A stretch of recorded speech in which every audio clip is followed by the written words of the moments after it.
do so made him feel a gut twist of worry. "Let's go, Leroy," said Nemo, the unit's crew chief. Then, as he always did, he sang the first few lines of "Get Up Off of That Thang." In the convoluted way of the Army, Ross had been given the nickname Leroy. It had started when some of the platoon had learned a little, way too little, about his silver spoon-in-mouth background. The fancy schools, the Ivy League education, the socially prominent family had all made him fodder for teasing. Nemo had dubbed him Little Lord Fauntleroy. That had been shortened to Leroy, and the name had stuck. "I'm on it," Ross said, striding toward the helipad. He and Ranger would be piloting the bird today. "Good luck with the FNG." FNG stood for fucking new guy, meaning Ross would have a mission virgin on board. He vowed to be nice. After all, if it weren't for new guys, Ross would be here forever. According to the order packet he'd received, his forever was about to end. In a matter of days, he'd be stateside again, assuming he didn't get himself greased today. The FNG turned out to be a girl, a flight medic named Florence Kennedy from Newark, New Jersey.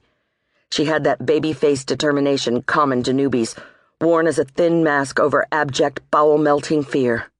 "What the fuck are you waiting for?" demanded Nemo, striding past her. "Get your ass over to the LZ."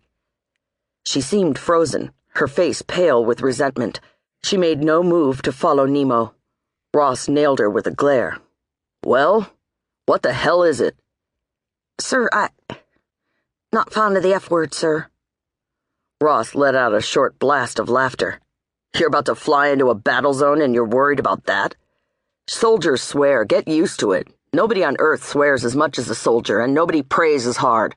And I don't know about you, but I see no conflict there. Pretty soon you won't either." She looked as though she might cry. He tried to think of something to say to reassure her, but could come up with nothing. When had he stopped knowing how to speak kindly? When he'd grown too numb to feel anything. "Let's go," he said simply, and strode away without looking back. The ground crew chief barked out a checklist. Everyone climbed aboard. Armor and helmets would be donned on the chopper to shave off runtime. Ross received the details through his earpiece while he consulted his lap charts. The call was the type they feared most, victims both military and civilian, enemy still in the area. Apache gunships would escort the medical birds because the red crosses on the nose, underbelly, and each cargo door of the ship meant nothing to the enemy. The crew couldn't let that matter. They had to roll fast. When a soldier on the ground was wounded, he needed to hear one key phrase, dust off his inbound. For some guy bleeding out in the field, the flying ambulance was his only hope of survival. Within minutes, they were beating it northward over the evergreen-covered mountains of Kunar Province, flying at full speed across the landscape of craggy peaks, majestic forests, and silvery rivers. Ross felt tense and jittery, on edge. The constant din of flight ops, along with strict regulations, kept conversation confined to essential matters only over the headsets. The rush into unknown danger was an everyday ordeal, yet he never got used to it. Last mission, he told himself. This is your last mission. Don't blow it.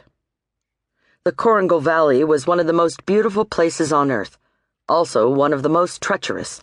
Sometimes the helos encountered surface-to-air missiles, cannonade or tripwires strung between mountain peaks to snag the aircraft. At the moment, the gorgeous landscape erupted with lightning bolts of gunfire and ominous plumes of smoke. Each represented a deadly weapon aimed at the birds. Ross's heart had memorized the interval of delay between spotting the flash and taking the hit.